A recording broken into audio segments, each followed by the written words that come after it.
All right, everybody. My name is Sid Shami. Today, our webinar topic, which we bring every Wednesday, is our legacy webinar series.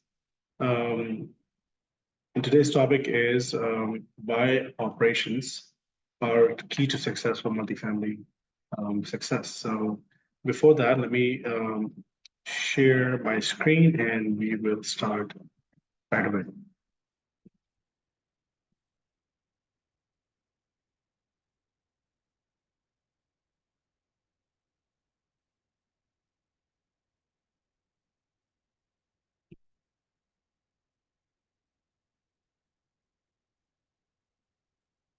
Awesome. I believe you guys can see my screen. If any one of you is unable to see the screen, please raise your hand. With that said, we'll start.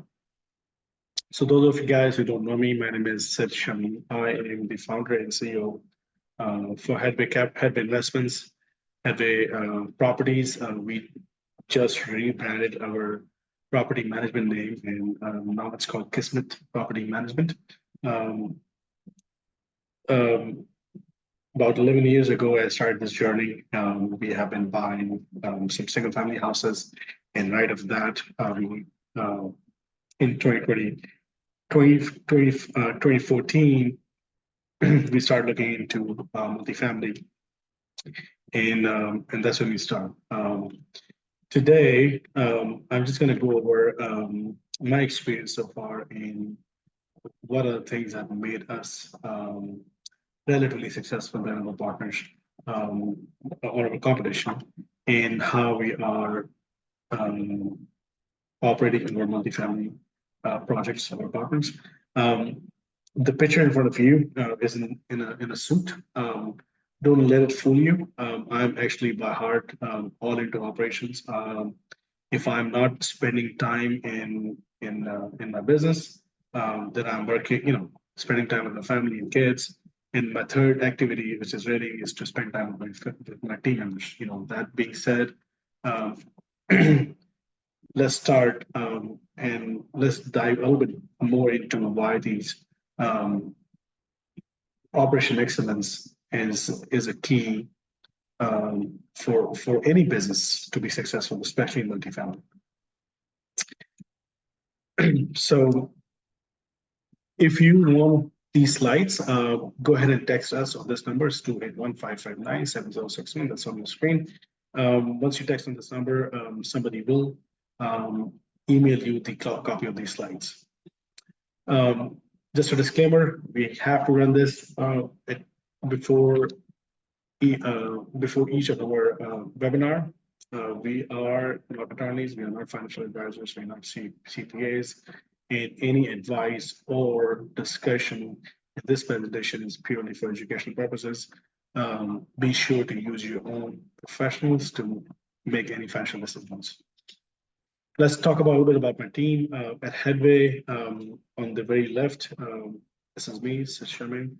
My wife, she is a medical doctor and she is also a part of business, but she's also practicing full time. She's a GI gastroenterologist, gastroenterologist and working for a national hospital. Um, and then we have Brian Farrow. He is our director of investor relations. He handled um, majority of client and investors activity. If our investors have questions, concerns, they pretty much contact either me or anyone in our team member. But Brian is really the person to go. And then we have Omar Naqvi. He is a chief financial officer, investment officer. His job is to maintain, manage all the financials and books for all of our investors, as well as help me with the asset management, right? So my role is uh, to oversee my core staff, which is right in front of you. We have a few more other people that is not listed here that are also considered other ambassadors in our company. Um, but all in all, when we started this company, Headway Investments, our goal is to start investing in our own deals. And as of, even as of today, we are the biggest investors in all of our deals. And thought was, excuse me, the our mental our mindset was that we want to deploy our own personal capital into those projects so that we can um, appreciate get the appreciation and create generational wealth. Um, we ha- you know me between me and my wife, that's when we started the journey. I started the journey before getting married, and she came along with me. Um, so the team that we have built so far have the same mindset. They invest in our own projects. They're also invested in their own properties, the properties that they're managing. We have a program for our lower staff who can also invest in properties with a very little amount in a different way. Now, that being said, the whole idea for us to create this investment fund is to deploy our own capital first, and we are to date the biggest investor in each and every of our project. Today we are sitting it's just about just under 540 million assets under management. We have about 33 100 apartment units that we're managing. Our target average return is anywhere between 25 to 30%. Currently, we're managing about 430 active investors who have passively invested with us. This is our flywheel. I can literally spend a whole day just talking about this. But everything we do that revolves around these four key concepts. We are very focused, which what it means by that is we know our line. We know what we do and do best. We are apartment operators. We deal with B and C class assets, and we have dealt with class A assets as well. They're all our specialty. We are purposeful, which what it means by that within our flywheel, that we pick project, do project with a very singular um, purpose of not only adding value to the residents, but also adding value to our investors. And that goes hand in hand. We have been propagating, and within our company, uh, we give a lot of value to have a disciplined approach.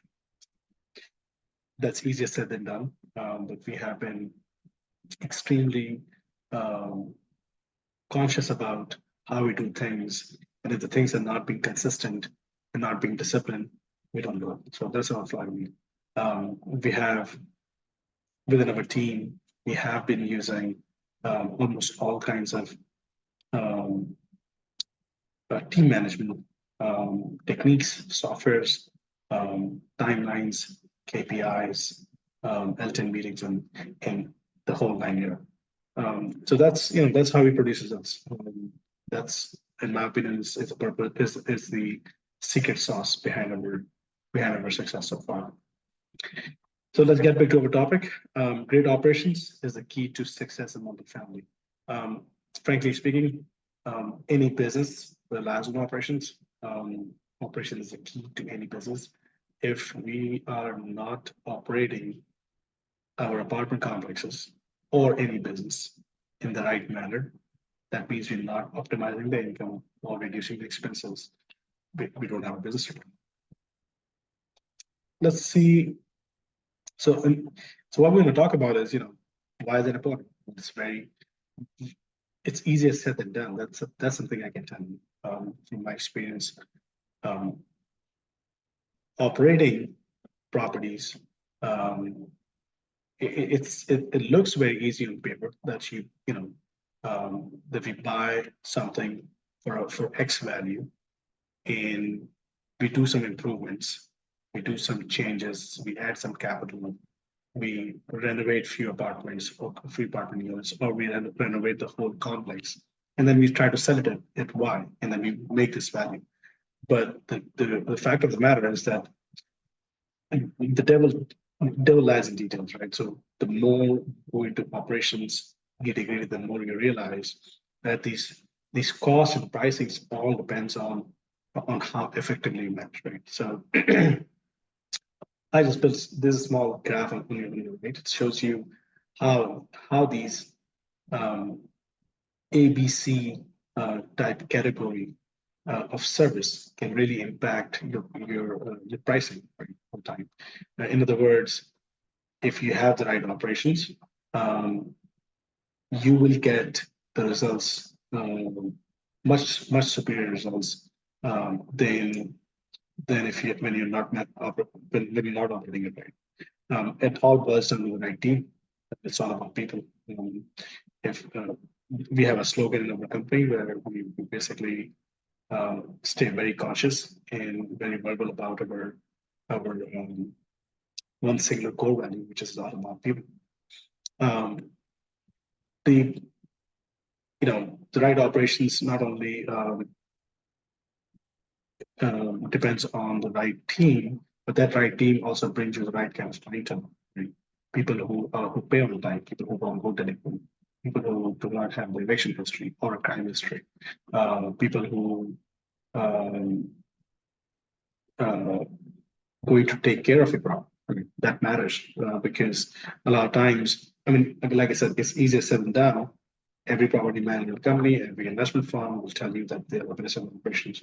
But when you really dig down, um, you have to look at who is in the team.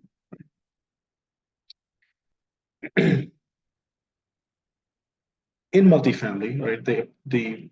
There are really four parts that we try to divide our operations. Number one is, of course, is our financials, right? Are we making enough money to pay our expenses? That's one. Number two, our expenses should be within the industry standard. So it shouldn't be the case of um, one particular property is just paying way too much in the contract services. So that is left to match. Um, so that's a one big part. That big part helps pay the bills, pay the people, create the right culture, support the right culture. Right? I always tell my team, like, look, if to have the right culture, you need to have the right kind of people, and that delivers the results, the financial results, and the culture results. That these are two super important things that we pay attention to.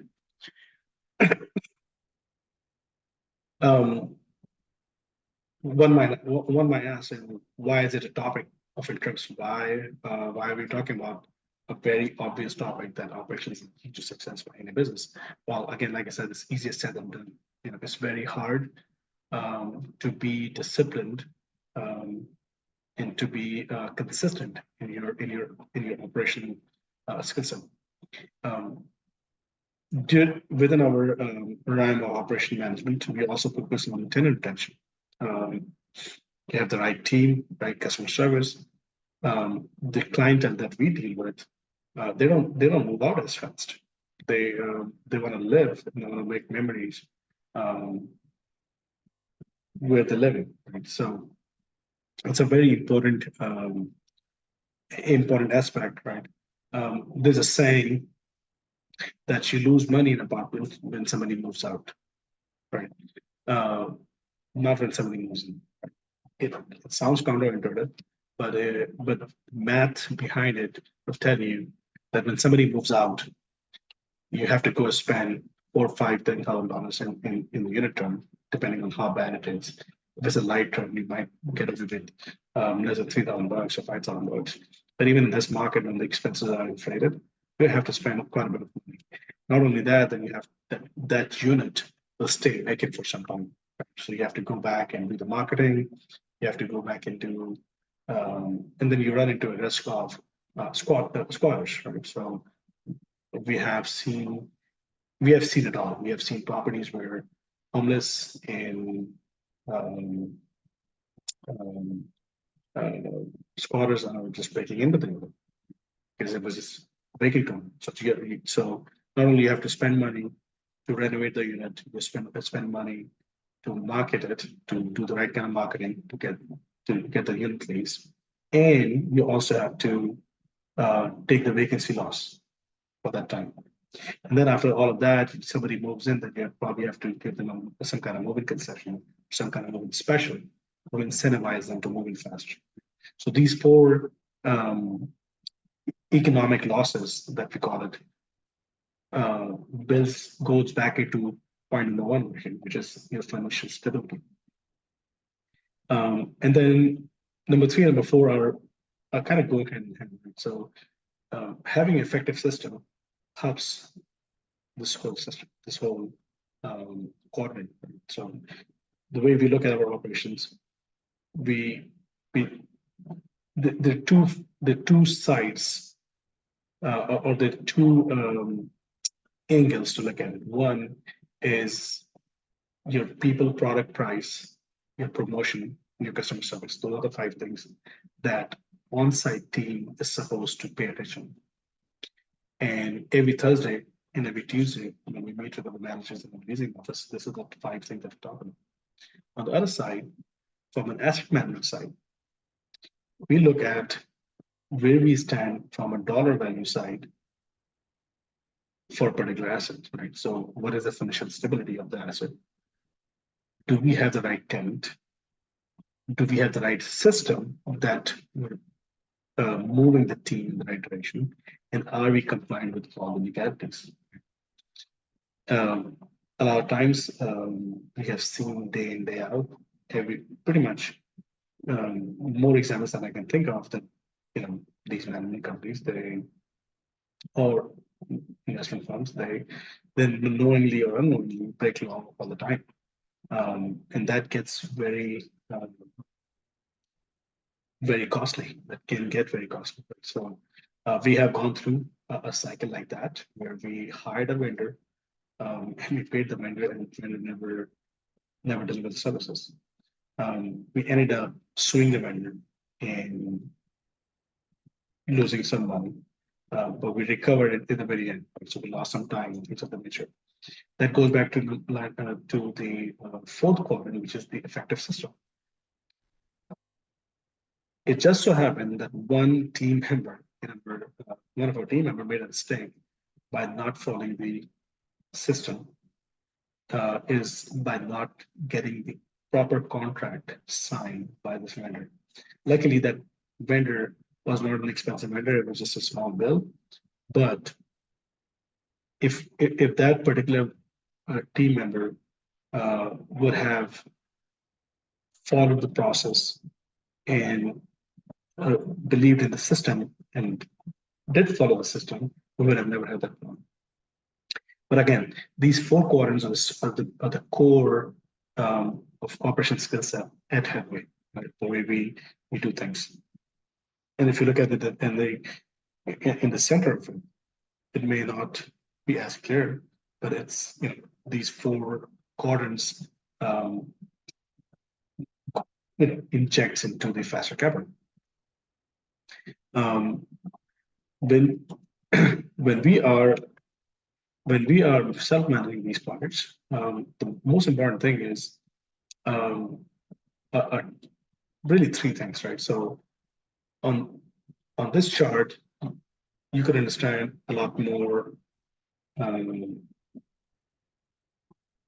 the asset management side, where how our core team handles an asset. On the right-hand side, you will see what the on-site team is doing. So a lot of times, say for example, an investment firm who likes to buy assets and could be different. It could be apartment complexes, it could be office buildings, it could be industrial, it could be a lot of things. But when they go buy those assets, a lot of times they hire a third-party management company, and they call it professional third-party management company to manage those assets. It's a very common approach that people use all the time. But the reality of the thing is that these third-party management companies, if they are big, then they behave like a government, right? They function like a government, which means your expenses are super high, your income is not shooting up as as fast as you want. And then worst of all, bad news will come to you very, very late. And the good news will come as a fake news. So these issues where when you have a big third party management company, it's very, very hard um, to keep them accountable until unless you exactly know what you're doing. A regular maintenance and upkeep is one of the things, right? That you will not, if you're not, if you don't know your operation yourself, you will never be able to keep them accountable. Effective rent collection, right? So, are we collecting rents on time? How fast are you filing evictions? Who you are working with if there is a financial situation with some renters. In our B and C space, and mostly in our A space as well, there are always cases where people are behind on the rent and they wanted to work some kind of deal out. Right? So do we have, again, going back to fourth quadrant of our operation is uh, do we have the right system? And this, if you ask me that one thing that drives all of it is really, well, I'll say two things: is the collecting rents on time and the tenant retention. Right?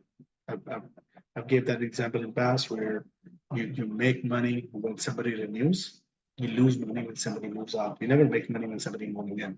Because somebody move in the first year, you almost try to catch up your losses that you already had when, when that unit was vacant and was turned in. You made a little bit profit over there, but the real profit happens when somebody renews. Right? And they only renew when you're fixing their problems, when you're fixing their apartment if there's something is wrong, when you're providing the best customer service. Right? And then you're providing the, the clean, functional living to the residents.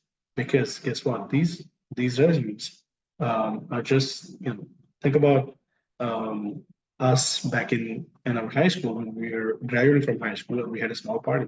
It's like that. These residents have their parties in the apartment, and that becomes a part of the memory. Right. So our approach is not to manage a property, but to manage a community, right?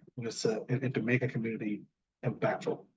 There's a recent study that showed that families who are moving more than 7 times in 3 years to 5 years period, the kids are more prone to get dropped out from school. And there's several studies out there that also support the fact that the kids who are keep changing the schools are more disengaged with the schooling environment. They lose their friends, they lose their teachers, they get the momentum, the break of momentum is horrible, and and they simply they lose interest in the studies altogether because they're moving so much, they're moving from one community to another community, and they sometimes change their school or their circumstances at home that is not favorable. The clientele that we deal with, the blue collar clientele, uh, we are very cognitive of that impact. So, from a broader perspective, when we are managing our assets, we are really managing the communities. We are managing the communities. We're really trying to create an impact that not only increase the retention, but also less kids out of the school. More people are saving money while they're renewing and living in the same apartment because you we all can agree that moving from one house to another is not cheap. It's very expensive. Um, Having said that, when you are doing your own property management, it's very easy to take decisions. You avoid all kind of bureaucracy. A third-party management company may require to go into 10 different approvals or 3 different approvals to do a small thing. I'll give you an example. We had a third-party management company that we'd experiment with, and there's a there's a legal process of locking out tenants who are not paying you on time or did not pay you. Um, by law, you have to remove the lock within 24 hours or so if a resident comes back and demands for it. But you still can lock out people who are not paying you for at least 24 hours or less. A lot of third-party management companies, they don't like to do it because it's a tough job. It's a hard job to, it's really hard to go and create that animosity with somebody to lock them out if they're not paying on time. Now, we do, as in-house operations, we have a very strict policy of filing evictions right away, but we try to not to file eviction and try to work out with them so that they can continue to pay, and we save this whole new law process. Again, going back to you make money when somebody renews. The third-party management company, if you're using one, and if you're not monitoring them properly, I mean, they do a great job. But a lot of times when an owner don't really know what's going on, they have a very hard time um, understanding the process. In at Headway, we manage our own properties. We have a couple of properties that are third party, and what we do is we basically manage them from from uh, from an auditing perspective, right? And we make sure that our auditor that is a Headway employee goes to the property and check the property units and looking at the delinquency report, looking at the collection report. And that's just a way for us to make sure that we are on top of things and they are reporting and taking the right decisions in in the right amount amount of time. Right, you know, a right decision is delayed is a wrong decision. Of course, it helps with we have a bunch of client testimonials like this. We have you know we have residents who come out and um, uh, present cakes and flowers to our property managers. So we have all those kinds of um, pictures and examples throughout. The most important thing with all that, right, is the operational efficiency. Think of it this way: let's say you're running a business, and you have and your customers are not happy with your product. Let's say you start working on that problem and you're trying to solve it, but all of a sudden your lights go out because of some problem, because of transformer failure, and your water supply is clogged or you have a plumbing problem. Even though you go ahead and fix your customer complaint about the product, the other issues going to impact again, and your quality will go down. So the overall operations dictates how well are you providing your product and services. But for example, if you have the right operations, you're taking the preventive actions on your plumbing, and you are taking the preventive action on your electricity and electric transformer. I mean, we had one example where one of our neighboring property had a loss of electric power because the transformer was so old, it was leaking oil. In one day, it was a big explosion that the electric transformer exploded. They were out of electricity. Guess what? They were out of electricity for 2 days. They brought a rental transformer, and that went out as well. That rental transformer couldn't um, sustain the load.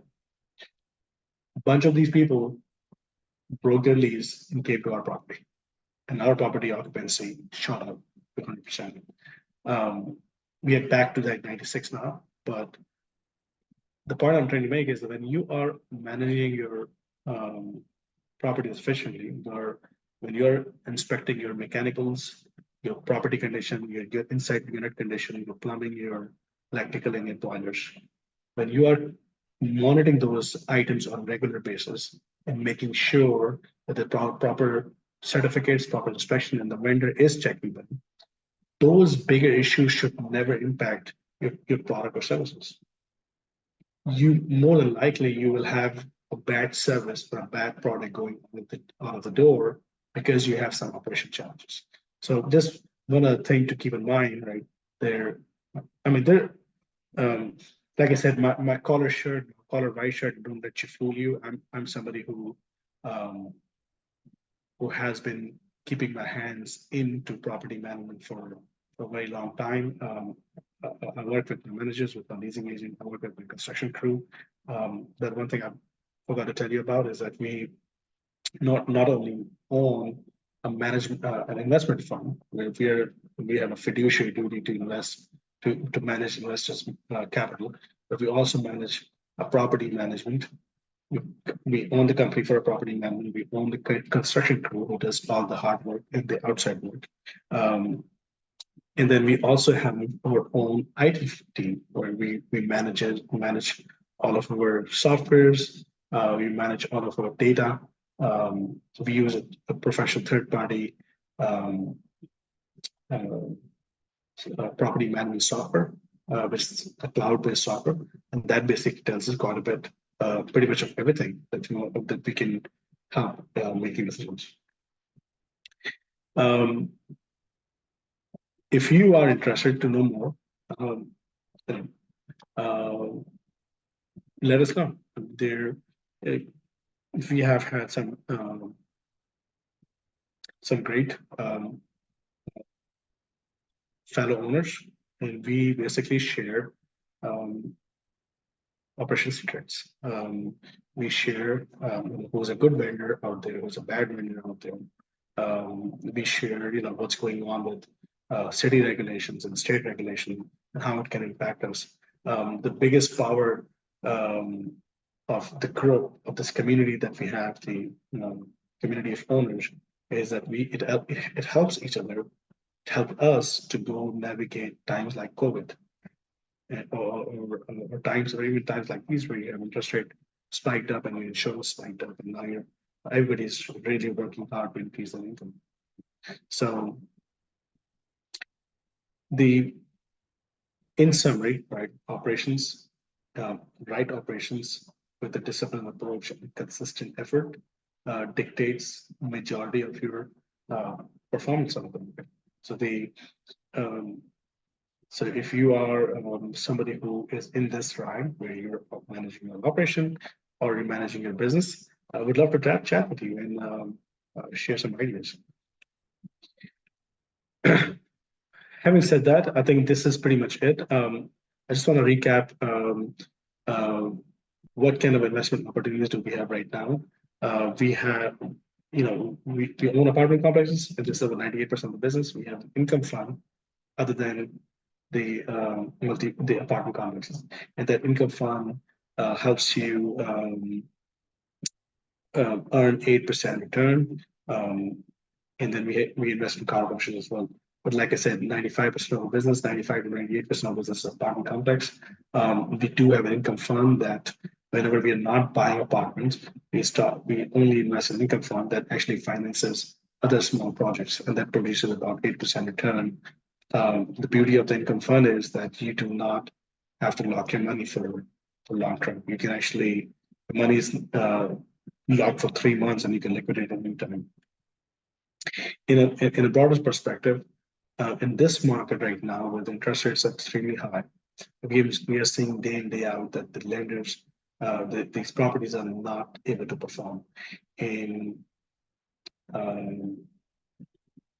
our job, what we've been looking for is properties who are not performing and are in distress assets. We go try to buy them. If you want to join our private investor club, go to our website. The website will come next, or you scan the QR code and log into our website and submit your information. If you are interested in income fund, this is a QR code. It will take you to our website. You can fill up your information, and either Brian or somebody from our team, Daniela or Brian, somebody will get in touch with you right away. Once again, do you have the number in front of you in your screen? If you want these slides, just text on this number and you get the slides. Thanks a lot. This is our website. And you can always email us at investor@headwaycapital.us. I truly appreciate the time that you guys have. With that said, I'm going to take some questions and let's see what questions do we have right now. All right. Investor Z, that's the name, ask, How many apartment complexes are you guys managing, and what is the team size? Great question. Right now, everything that we have in Houston, we are managing ourselves. We have some assets in Arizona. So our portfolio size spans between Texas, Arizona, some in Dallas and San Antonio. Um, we Anything that is in Houston, we manage ourselves. In San Antonio, in Arizona, there are some properties that we have a partner that's on ground, but we're using an auditor to audit a third party lender. Overall, the number of employees is 200, plus or minus, and our core team is about 12 people. Second question, what are the returns are you seeing in your investments? I'm assuming Jim is the person. I'm assuming, Jim, you're asking what kind of interest returns are you seeing in your apartment investment? So like I said, let me go back what our thesis looks like. This is anywhere between 25 to 30% annualized, right? So in other words, if you spend $1, you should be for 3 years, you should be expecting 25 cents on a dollar every year um, as a return, and that's on the overall whole time. So of course we buy it, then we renovate it, and we accept um, in those products. Excuse me. Um, Let me go back to my screen and I'll take one more question. I'm a little bit short on time today, guys. I'm going to take one other question, but I'll make sure that I will answer those questions if you email me um, here. This is the email address, investor without an S at Hedvig Capital US. One of the question here is, what do you mean by distress assets? Okay, good question. So right now, what we are seeing, and we're seeing it quite a bit, that ever since this interest rate has spiked to combat the inflation, um, a lot of people who own these commercial real estate, um, they in 2020, in 2022 and 2023, the interest rate or the floating interest rate was very famous. And a lot of these owners got into a floating rate, which basically means when the interest rate spiked, now they have to pay 3 or 4 or 5 times of payment, which made a huge stress on them. That being said, a lot of people cannot afford those kind of debt, and now they're selling it either at a complete loss or lenders are foreclosing with them. We have the relationship with a bunch of lenders um, who we are buying or transacting properties directly from them. That you know helps the lender to offload their assets back to the borrower. Because remember, lender or a bank is not in the business of running apartment complex. That's not their core business. Their core business is money management. They want to lend money, they want to make profit out of it, and then they want to move on. They do not want to hold apartment complexes or any kind of commercial real estate on the books. Borrowers like us who are looking for a discount value, right, go directly with these lenders and try to negotiate terms where we can buy that from those lenders. So in simple words, when somebody have a wrong loan type, which is a floating debt or adjustable market interest rate, there's interest rate spike, which means now they cannot afford to pay the bank, and the bank has a right to take the property back. When they're taking the property back, they are looking for buyers like us to sell it for a loan. So just imagine, let's say if you're buying a house or your residential house, let's say your residential house costs is $100,000. Bank will pay you 75,000 and you will come back with 25,000 or 20,000. In this, mostly commercial apartment complexes, bank usually pays 70 to 75,000 or 70 to 75% of the total capital stack or the total amount, and then you come in and as a owner or the borrower, you pay the 20% or 25%. But remember, when bank is filing the foreclosure, now they're trying to sell it for 75,000. They're not trying to sell it for 50,000, 400,000 because they want to get out for the loan. They don't want to take the loss of the loan. That's where we come in, and we try to negotiate a little bit more or as much as we can, try to buy. So when we buy it for, let's say, 75,000, guess what? We are automatically getting this 25, 30% of the discount, which is an amazing selling for us, right? So that's what we mean by the stress. I am a little bit short in time today, but I truly, truly, truly thank everybody who joined. I know it's a Wednesday evening, not an easy time. Everybody has their kids and responsibilities. Even my daughter is just not going to do right now, so I have to take her to her gym classes. But thanks a lot, everybody. Thanks for joining this. If you have any questions, please go to our website, advaninvestment.com, or investor@headwaycapital.us. Thank you.